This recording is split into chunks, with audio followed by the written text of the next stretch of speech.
Hello everyone, आज हामी चाहिँ पाल्पा कोरिडोर कालीगण्डकी कोरिडोरको रामपुर पाल्पा खण्डमा छौँ।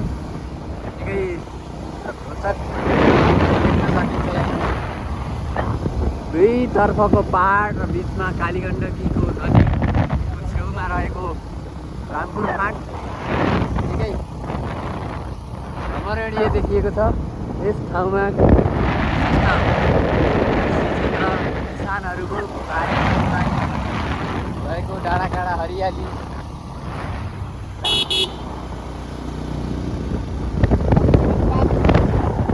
यो बाटो चाहिँ निकै राम्रो बनेको रहेछ।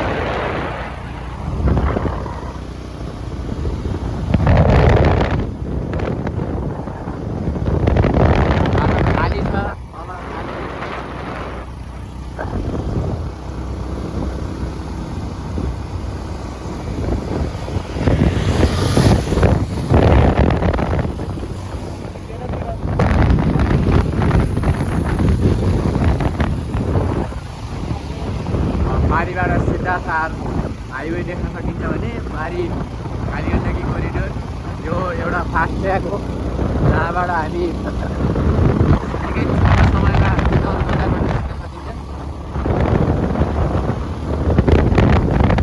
अनि हामी अब पाल्पा रामपुरबाट पाल्पा पिपल डाँडा निस्किँदैछौँ र त्यसपछि हामी सिधा हाइवे हुनेछौँ।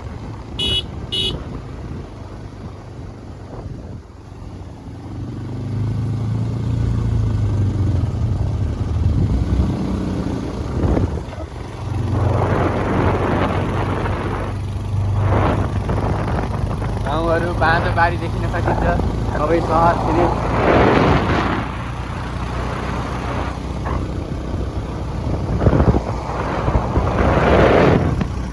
ठुला ठुला पहाडहरू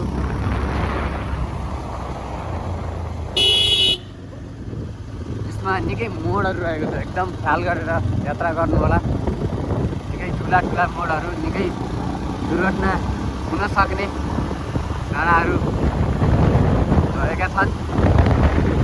हामी करिब 1 घन्टाको समयमा पाल्पाबाट रामपुरबाट पिपल डाँडा निस्किँदैछौँ।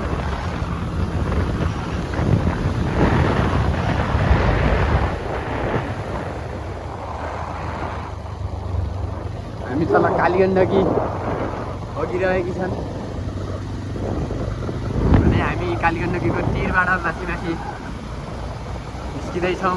हाम्रो यात्रा आज पाल्पा तानसेनसम्मको रहनेछ।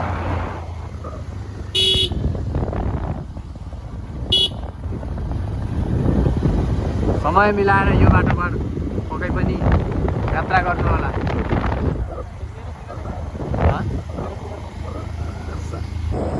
हाम्रो राइडर